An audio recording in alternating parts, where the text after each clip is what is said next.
Hello നമസ്കാരം, എല്ലാവർക്കും എൻ്റെ ചാനലിലേക്ക് വീണ്ടും സ്വാഗതം. നമ്മൾ ഇന്ന് നോക്കുന്നത് കണ്ണൂർ യൂണിവേഴ്സിറ്റി ഡിഗ്രി ആപ്ലിക്കേഷൻ എങ്ങനെ ഓൺലൈനായി സമർപ്പിക്കാം എന്നതാണ്. കണ്ണൂർ സർവകലാശാലയുടെ അഫിലിയേറ്റഡ് കോളേജുകളിൽ government aided, government educational institution, self financing unaided കോളേജുകളിലെ ഏകജാലക സംവിധാനം വഴിയുള്ള പ്രവേശനത്തിനാണ് അപേക്ഷ ക്ഷണിച്ചിരിക്കുന്നത്. നിലവിൽ FIUGP പാറ്റേണിലാണ് ഡിഗ്രി ആപ്ലിക്കേഷനുകൾ നടക്കുന്നത്. 4 വർഷ ബിരുദ പ്രോഗ്രാമുകളിൽ പ്രവേശനം നേടുന്ന വിദ്യാർത്ഥികൾക്ക് പ്രസ്തുത പ്രോഗ്രാം പൂർത്തിയാക്കുവാൻ 3 ഓപ്ഷനുകൾ ലഭ്യമാണ്. 4 വർഷത്തെ കോഴ്സിൽ 3 വർഷത്തെ കോഴ്സ് കംപ്ലീറ്റ് ചെയ്തുകൊണ്ട് ഡിഗ്രി സർട്ടിഫിക്കറ്റ് കരസ്ഥമാക്കാവുന്നതാണ്.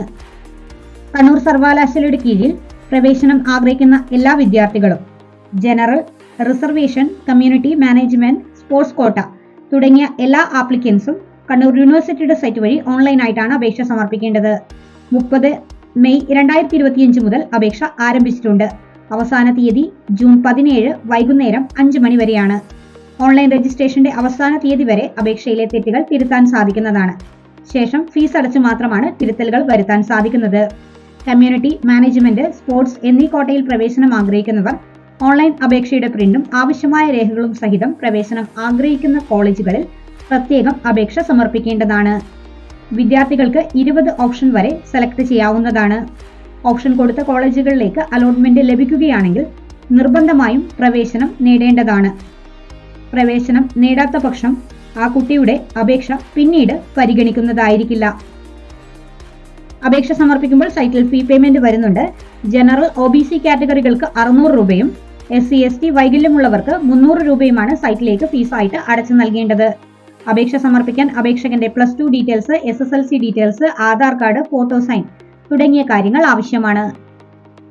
ഗൂഗിളിന്റെ പുതിയൊരു പേജ് ഓപ്പൺ ചെയ്ത് ഇതിൽ കണ്ണൂർ യൂണിവേഴ്സിറ്റി എന്ന് ടൈപ്പ് ചെയ്ത് നൽകുക. ഓപ്പൺ ആയിട്ട് വരുന്ന കണ്ണൂർ യൂണിവേഴ്സിറ്റിയുടെ ലിങ്കിൽ ക്ലിക്ക് ചെയ്തുകൊണ്ട് കണ്ടിന്യൂ ചെയ്യാവുന്നതാണ്. ഓപ്പൺ ആയിട്ട് വീണ്ടും വരുന്ന പേജിലെ അഡ്മിഷൻ എന്നുള്ള ഓപ്ഷൻ ക്ലിക്ക് ചെയ്തുകൊണ്ട് കണ്ടിന്യൂ ചെയ്താണ് ഓൺലൈൻ അപേക്ഷ സമർപ്പിക്കേണ്ടത്. സൈറ്റിൽ ഹോം പേജിൽ തന്നെ കൊടുത്തിരിക്കുന്ന അഡ്മിഷൻ എന്നുള്ള ഓപ്ഷൻ ക്ലിക്ക് ചെയ്ത് കണ്ടിന്യൂ ചെയ്ത് നെക്സ്റ്റ് വരുന്ന പേജിൽ FIUGP and FYIMP admission 2025 click here എന്നുള്ള ഓപ്ഷനിലൊന്ന് ക്ലിക്ക് ചെയ്ത് നൽകേണ്ടതാണ്. നെക്സ്റ്റ് ഓപ്പൺ ആയിട്ട് വരുന്ന പേജിൽ ഫ്ലാഷ് ന്യൂസ് എന്ന് കൊടുത്തിരിക്കുന്ന ഭാഗത്ത് അപേക്ഷയുമായി ബന്ധപ്പെട്ട വിവരങ്ങൾ നൽകിയിട്ടുണ്ട്. ഇതെല്ലാം കൃത്യമായിട്ടൊന്ന് വായിച്ച് മനസ്സിലാക്കേണ്ടതാണ്. ശേഷം സൈറ്റിൽ കൊടുത്തിരിക്കുന്ന രജിസ്റ്റർ ഹിയർ എന്നുള്ള ഓപ്ഷൻ ക്ലിക്ക് ചെയ്തുകൊണ്ട് രജിസ്ട്രേഷൻ പ്രോസസ് ആരംഭിക്കാവുന്നതാണ്. ഓപ്പൺ ആയിട്ട് ലഭിക്കുന്ന രജിസ്ട്രേഷൻ ഫോമിന്റെ പേജിൽ അപേക്ഷകന്റെ പേര്, date of birth, gender, Aadhaar number, mobile number, email ID, category, password തുടങ്ങിയ കാര്യങ്ങളൊക്കെ നൽകേണ്ടതാണ്. അപേക്ഷകന്റെ കാറ്റഗറി സെലക്ട് ചെയ്യുന്ന സമയത്ത് ഡിഫോൾട്ടായിട്ട് ഫീ പേയ്മെന്റ് ഡീറ്റെയിൽസ് സൈറ്റിൽ അപ്ഡേറ്റ് ചെയ്ത് കാണിക്കുന്നതാണ്. പാസ്വേഡ് ക്രിയേറ്റ് ചെയ്യുന്ന സമയത്ത് upper case, lower case, hash, അതുപോലെ തന്നെ നമ്പർ തുടങ്ങിയ കാര്യങ്ങൾ വരുന്ന രീതിയിൽ പാസ്വേഡ് ക്രിയേറ്റ് ചെയ്ത് നൽകാവുന്നതാണ്. പാസ്വേഡ് ഒന്ന് ക്രിയേറ്റ് ചെയ്തതിനു ശേഷം താഴെ കൊടുത്തിരിക്കുന്ന കൺഫേം പാസ്വേഡ് എന്നുള്ള ഓപ്ഷനിലും സെയിം പാസ്വേഡ് തന്നെ ഒന്നുകൂടി ടൈപ്പ് ചെയ്ത് നൽകിയതിനു ശേഷം എല്ലാ വിവരങ്ങളും ഓക്കെ ആണോ നോക്കുക. സബ്മിറ്റ് എന്നുള്ള ഓപ്ഷൻ ഒന്ന് ക്ലിക്ക് ചെയ്ത് നൽകുക. സബ്മിറ്റ് ഓപ്ഷൻ ക്ലിക്ക് ചെയ്ത് കണ്ടിന്യൂ ചെയ്യുന്ന സമയത്ത് നെക്സ്റ്റ് ഓപ്പൺ ആയിട്ട് വരുന്ന പേജിൽ ഒരു ആപ്ലിക്കേഷൻ നമ്പർ വരുന്നതാണ്. ഈ ഒരു ആപ്ലിക്കേഷൻ നമ്പർ കൃത്യമായി നോട്ട് ചെയ്ത് വെക്കേണ്ടതാണ്. പാസ്വേഡ് കൃത്യമായി ഫോണിലേക്കും മെയിൽ IDയിലേക്കും ലഭിക്കുന്നതാണ്. ഈ ഒരു ആപ്ലിക്കേഷൻ നമ്പറും പാസ്വേഡും ഉപയോഗിച്ച് ലോഗിൻ ചെയ്ത് കയറിയാണ് പിന്നീട് അപേക്ഷയുടെ വിവരങ്ങൾ നൽകേണ്ടത്. ഈ വിവരങ്ങൾ കൃത്യമായി നോട്ട് ചെയ്ത് വെക്കാനും ശ്രദ്ധിക്കേണ്ടതാണ്. ആപ്ലിക്കേഷൻ നമ്പറും പാസ്വേഡും ഉപയോഗിച്ച് ലോഗിൻ ചെയ്താൽ മാത്രമാണ് അപേക്ഷാ പ്രോസസ്സ് കംപ്ലീറ്റ് ചെയ്യാൻ സാധിക്കുന്നത്. ക്രെഡിറ്റ് സ്കോർ ചെക്ക് ചെയ്യാൻ ഇനി നിങ്ങൾക്ക് മറ്റൊരാളുടെ സഹായം വേണ്ടിവരില്ല. പൈസ ബസാറിന്റെ സൈറ്റിലൂടെ ഇപ്പോൾ തന്നെ നിങ്ങളുടെ ക്രെഡിറ്റ് സ്കോർ നിങ്ങൾക്ക് ചെക്ക് ചെയ്യാവുന്നതാണ്. ഡിസ്ക്രിപ്ഷനിൽ കൊടുത്തിരിക്കുന്ന ലിങ്കിൽ ക്ലിക്ക് ചെയ്തുകൊണ്ട് കണ്ടിന്യൂ ചെയ്ത് നിങ്ങളുടെ ക്രെഡിറ്റ് സ്കോർ ഇപ്പോൾ തന്നെ ചെക്ക് ചെയ്യൂ. ഓപ്പണായി വന്നിരിക്കുന്ന കണ്ണൂർ യൂണിവേഴ്സിറ്റിയുടെ സൈറ്റിലെ ആപ്ലിക്കേഷൻ നമ്പർ എന്നുള്ള ഓപ്ഷനിൽ ഓൾറെഡി ലഭിച്ചിട്ടുള്ള ആപ്ലിക്കേഷൻ നമ്പറും പാസ്വേഡ് എന്നുള്ള ഓപ്ഷനിൽ ഓൾറെഡി ക്രിയേറ്റ് ചെയ്ത് നൽകിയിരിക്കുന്ന പാസ്വേഡും സൈറ്റിൽ വന്നിരിക്കുന്ന ക്യാപ്ച കോഡും കൃത്യമായി ടൈപ്പ് ചെയ്ത് നൽകിയതിനു ശേഷം പേജ് ലോഗിൻ ചെയ്യാവുന്നതാണ്. ഞാനിവിടെ ഡീറ്റെയിൽസ് എല്ലാം കൊടുത്തതിനു ശേഷം സൈൻ ഇൻ എന്നുള്ള ഓപ്ഷൻ കൊടുത്തുകൊണ്ട് പേജ് ലോഗിൻ ചെയ്യുന്നുണ്ട്. നെക്സ്റ്റ് ഓപ്പൺ ആയിട്ട് ലഭിച്ചിരിക്കുന്ന പേജിൽ അപേക്ഷയുമായി ബന്ധപ്പെട്ട ഇൻസ്ട്രക്ഷന്റെ ഡീറ്റെയിൽസ് ആണ് നൽകിയിരിക്കുന്നത്. എല്ലാ ഡീറ്റെയിൽസും കൃത്യമായിട്ടൊന്ന് ചെക്ക് ചെയ്ത് മനസ്സിലാക്കുക. ആപ്ലിക്കേഷൻ ചെയ്യുന്ന സമയത്ത് സൈറ്റിലേക്ക് ഫോട്ടോഗ്രാഫും സിഗ്നേച്ചറും അറ്റാച്ച് ചെയ്ത് നൽകേണ്ടതായിട്ടുണ്ട്. 150, 200 വിഡ്ത്തും ഹൈറ്റും വരുന്ന രീതിയിൽ 40 KB കുറവ് JPG ഫോർമാറ്റിൽ ലൈറ്റ് കളർ ബാക്ക്ഗ്രൗണ്ടോട് കൂടിയാണ് ഫോട്ടോഗ്രാഫ് അപ്ലോഡ് ചെയ്യേണ്ടത്. 150, 60 പിക്സൽ സൈസിൽ 40 KB കുറവ് JPG ഫോർമാറ്റിലാണ് സിഗ്നേച്ചർ സൈറ്റിലേക്ക് അറ്റാച്ച് ചെയ്ത് നൽകേണ്ടത്. ഡീറ്റെയിൽസ് എല്ലാം കൃത്യമായി മനസ്സിലാക്കിയതിനു ശേഷം പേജിന്റെ താഴെയായി കൊടുത്തിരിക്കുന്ന പ്രൊസീഡ് എന്നുള്ള ഓപ്ഷൻ ക്ലിക്ക് ചെയ്തുകൊണ്ട് കണ്ടിന്യൂ ചെയ്യാവുന്നതാണ്. ഓപ്പൺ ആയിട്ട് വരുന്ന പേജിൽ പേഴ്സണൽ ഡീറ്റെയിൽസ് ആണ് നൽകേണ്ടത്.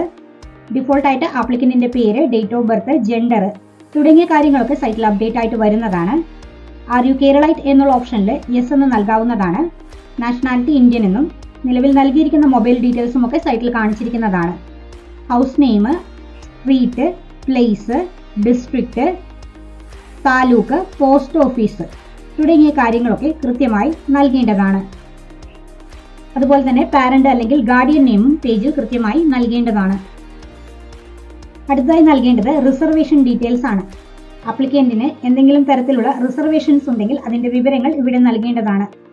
വെദർ ക്രിമിലെയർ എന്ന് ചോദിച്ചിരിക്കുന്ന ഭാഗത്ത് ആപ്ലിക്കന്റ് ക്രിമിലെയർ ആണോ നോൺ ക്രിമിലെയർ ആണോ എന്നാണ് നൽകേണ്ടത്. വരുമാന പരിധി 8 ലക്ഷം രൂപയിൽ കുറവ് വരുന്നതാണെങ്കിൽ നോൺ ക്രിമിലെയർ എന്നുള്ള ഓപ്ഷൻ സെലക്ട് ചെയ്ത് നൽകാവുന്നതാണ്. ഈ ഡിസ്ട്രിക്റ്റിന്റെ പോർട്ടൽ വഴിയാണ് നോൺ ക്രിമിലെയർ സർട്ടിഫിക്കറ്റിന് അപ്ലൈ ചെയ്യേണ്ടത്. റിലീജിയൻ സെലക്ട് ചെയ്ത് കൊടുക്കുക, കാസ്റ്റ് സെലക്ട് ചെയ്ത് കൊടുക്കുക. അതുപോലെ തന്നെ ജനറൽ കാറ്റഗറിയിൽ ഉൾപ്പെടുന്നവരാണെന്നുണ്ടെങ്കിൽ non creamy layer category not applicable എന്നാണ് നൽകേണ്ടത്. എക്കണോമിക്കലി വീക്കർ സെക്ഷൻ കാറ്റഗറിയിൽ ഉൾപ്പെടുന്നവർ, അതായത് ജനറൽ കാറ്റഗറിയിൽ വരുമാന പരിധി 8 ലക്ഷം രൂപയിൽ കുറവ് വരുന്നവരാണെങ്കിൽ EWS കാറ്റഗറി സെലക്ട് ചെയ്ത് നൽകാവുന്നതാണ്. പേജിൽ നൽകിയിരിക്കുന്ന എല്ലാ വിവരങ്ങളും കൃത്യമായിട്ട് നൽകുക. PWBD എന്ന് ചോദിച്ചിരിക്കുന്ന ഭാഗത്ത് ആപ്ലിക്കന്റിന് വൈകല്യങ്ങൾ ഉണ്ടെങ്കിൽ മാത്രം അതിന്റെ ഡീറ്റെയിൽസ് നൽകുക, ഇല്ലാത്ത പക്ഷം നോ എന്നുള്ള ഓപ്ഷൻ സെലക്ട് ചെയ്യാവുന്നതാണ്. സ്പെഷ്യൽ വെയിറ്റേജ് ഡീറ്റെയിൽസ് എന്നുള്ള ഓപ്ഷനിൽ ഹയർ സെക്കൻഡറി ലെവലിൽ NCC, NSS, students police cadet, scouts, ex service children തുടങ്ങിയ കാര്യങ്ങളാണ് എങ്കിൽ അത് സെലക്ട് ചെയ്ത് നൽകാവുന്നതാണ്. അടുത്തതായിട്ട് വരുന്നത് മിസ്സലേനിയസ് ഡീറ്റെയിൽസ് ആണ്. ഇതിൽ പറയുന്ന കാറ്റഗറിയിൽ ഒന്നും ഉൾപ്പെടാത്തതാണ് എങ്കിൽ നോട്ട് ആപ്ലിക്കബിൾ എന്നുള്ള ഓപ്ഷൻ ആണ് സെലക്ട് ചെയ്ത് നൽകേണ്ടത്. ഡിഗ്രി കോഴ്സ് ഓൾറെഡി കംപ്ലീറ്റ് ചെയ്തിട്ടുണ്ടോ എന്നതാണ് അടുത്ത ക്വസ്റ്റ്യൻ. റെഗുലർ മോഡിൽ ഉണ്ടെങ്കിൽ എസും ഇല്ല എങ്കിൽ നോ എന്നുള്ള ഓപ്ഷനുമാണ് നൽകേണ്ടത്. ഞാനിവിടെ നോ എന്നുള്ള ഓപ്ഷനാണ് കൊടുത്തിരിക്കുന്നത്.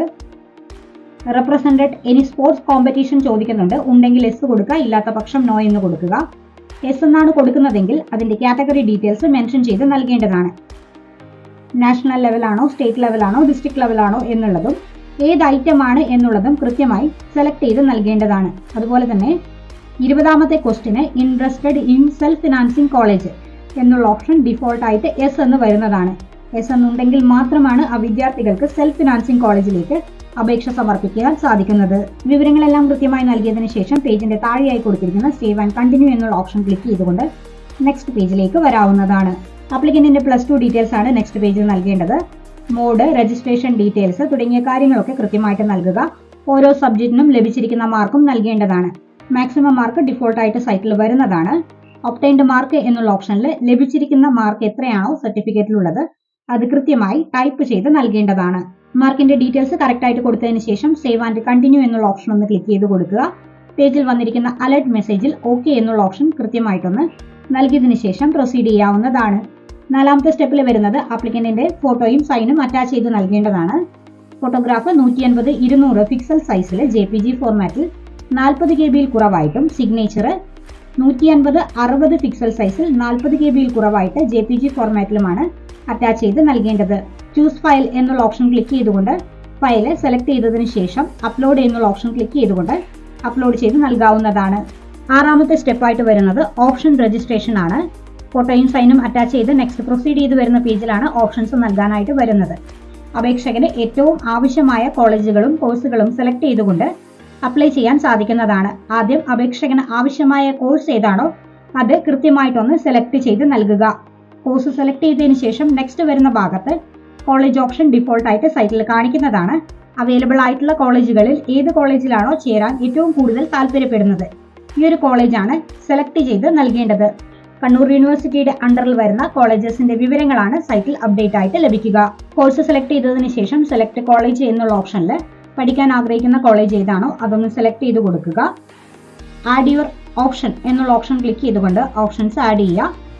സേവ് ആൻഡ് റിഫ്രഷ് ഓപ്ഷൻ എന്നുള്ള ഓപ്ഷൻ ക്ലിക്ക് ചെയ്തതിനു ശേഷം നെക്സ്റ്റ് ഏത് കോളേജിലേക്കാണോ അപേക്ഷ സമർപ്പിക്കേണ്ടത് ഈ ഒരു കോളേജ് സെലക്ട് ചെയ്ത് നൽകാവുന്നതാണ്. നിലവിൽ അലോട്ട്മെന്റ് ലഭിക്കുകയാണെങ്കിൽ നിർബന്ധമായും ഈ കോളേജിൽ ജോയിൻ ചെയ്യേണ്ടതാണ്. അലോട്ട്മെന്റ് ലഭിച്ചതിന് ശേഷം ജോയിൻ ചെയ്യാതിരുന്നാൽ അപേക്ഷകന് പിന്നീട് മറ്റു കോളേജുകളിൽ അഡ്മിഷൻ ലഭിക്കുന്നതായിരിക്കില്ല. അതുകൊണ്ട് തന്നെ ആവശ്യമായ കോളേജുകളും കോഴ്സ് ഓപ്ഷനുകളും കൃത്യമായി മനസ്സിലാക്കി തന്നെ കൊടുക്കാൻ ശ്രദ്ധിക്കേണ്ടതാണ്. ഒരു വിദ്യാർത്ഥിക്ക് 20 ഓപ്ഷൻസ് വരെ സെലക്ട് ചെയ്ത് നൽകാവുന്നതാണ്. ആവശ്യമായ ഓപ്ഷനുകൾ സെലക്ട് ചെയ്ത് കൺഫേം ചെയ്തതിനു ശേഷം പ്രിവ്യൂ ആൻഡ് വെരിഫൈ ആപ്ലിക്കേഷൻ എന്നുള്ള ഓപ്ഷനാണ് ക്ലിക്ക് ചെയ്യേണ്ടത്. വന്നിരിക്കുന്ന അലർട്ട് മെസ്സേജിൽ ഓക്കെ എന്ന് കൊടുത്തതിനു ശേഷം കണ്ടിന്യൂ ചെയ്യാവുന്നതാണ്. നെക്സ്റ്റ് വരുന്നത് പേയ്മെന്റ് ആണ്. അപേക്ഷകന്റെ കാറ്റഗറിക്ക് അനുസരിച്ചിട്ടാണ് പേയ്മെന്റ് ഡീറ്റെയിൽസ് വരുന്നത്. ജനറൽ OBC കാറ്റഗറിയിൽ ഉൾപ്പെടുന്നവർക്ക് 600 രൂപയും SC ST വൈകല്യമുള്ള കാറ്റഗറികൾക്ക് 300 രൂപയുമാണ് ഫീ പേയ്മെന്റ് സൈറ്റിൽ അടച്ചു നൽകേണ്ടത്.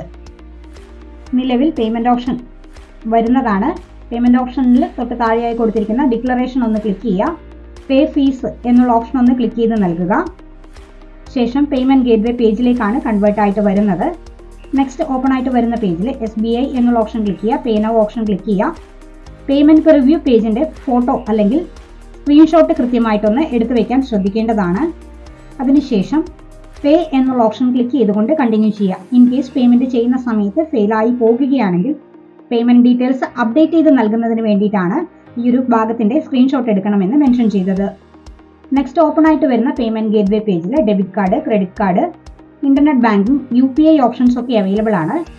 ഞാനിവിടെ UPI QR എന്നുള്ള ഓപ്ഷൻ ക്ലിക്ക് ചെയ്ത് നൽകിയതിനു ശേഷം ഓപ്പൺ ആയിട്ട് ലഭിച്ചിരിക്കുന്ന QR കോഡ് സ്കാൻ ചെയ്തുകൊണ്ടാണ് പേയ്മെന്റ് അടച്ചു നൽകുന്നത്.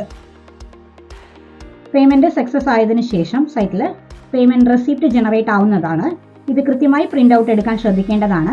നൽകിയിരിക്കുന്ന എല്ലാ വിവരങ്ങളും ഓക്കെ ആണെന്നുണ്ടെങ്കിൽ ഡിക്ലറേഷൻ ക്ലിക്ക് ചെയ്തതിനു ശേഷം ഫൈനൽ സബ്മിഷൻ ചെയ്യാവുന്നതാണ്. ഫൈനൽ സബ്മിഷന് ശേഷം നിലവിൽ ജൂൺ 17 വരെ അപേക്ഷ എഡിറ്റ് ചെയ്ത് നൽകാൻ സാധിക്കുന്നതാണ്. ഇതിന് അഡീഷണൽ ആയിട്ട് ഫീ ഒന്നും അടച്ചു നൽകേണ്ടതില്ല.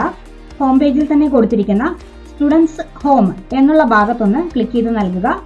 വ്യൂ ആൻഡ് എഡിറ്റ് ആപ്ലിക്കേഷൻ എന്നുള്ള ഓപ്ഷൻ ക്ലിക്ക് ചെയ്യുക. ഏത് വിവരങ്ങളാണോ എഡിറ്റ് ചെയ്ത് നൽകാൻ ആഗ്രഹിക്കുന്നത് അതിന് തൊട്ട് താഴെയായി കൊടുത്തിരിക്കുന്ന എഡിറ്റ് എന്നുള്ള ഓപ്ഷൻ ക്ലിക്ക് ചെയ്തുകൊണ്ട് വിവരങ്ങൾ അപ്ഡേറ്റ് ചെയ്യാവുന്നതാണ്. കൂടുതൽ ഓപ്ഷൻസ് ഒക്കെ ആഡ് ചെയ്യണമെങ്കിൽ ഇങ്ങനെ എഡിറ്റ് ചെയ്ത് ഓപ്ഷൻസ് ഒക്കെ ആഡ് ചെയ്ത് നൽകാനും സാധിക്കുന്നതാണ്. Online application submission process complete ആയതിനു ശേഷം വിവരങ്ങൾ തിരുത്തുകയാണെങ്കിൽ ഇതിന് അഡീഷണൽ ആയിട്ട് പേയ്മെന്റ് അടച്ചു നൽകേണ്ടതായിട്ട് വരും. ഫീ റെസിപ്റ്റ് വീണ്ടും എടുക്കുന്നതിനായിട്ട് സൈറ്റിൽ കൊടുത്തിരിക്കുന്ന വ്യൂ റെസിപ്റ്റ് എന്നുള്ള ഓപ്ഷൻ ക്ലിക്ക് ചെയ്ത് കണ്ടിന്യൂ ചെയ്താൽ മതിയാകും. സ്പെഷ്യൽ കോട്ടയിലേക്ക് അപേക്ഷ നേടുന്ന വിദ്യാർത്ഥികൾ ഓൺലൈനായിട്ട് അപേക്ഷ സമർപ്പിച്ചതിന് ശേഷം അസൽസ് ഡോക്യുമെന്റ്സ് നേരിട്ട് ചേരാൻ ഉദ്ദേശിക്കുന്ന കോളേജിൽ സമർപ്പിക്കേണ്ടതാണ്. കൂടുതൽ വീഡിയോസിനായിട്ട് ചാനൽ ലൈക്ക് ചെയ്യാനും ഷെയർ ചെയ്യാനും സബ്സ്ക്രൈബ് ചെയ്ത് സപ്പോർട്ട് ചെയ്യാനും മറക്കല്ലേ.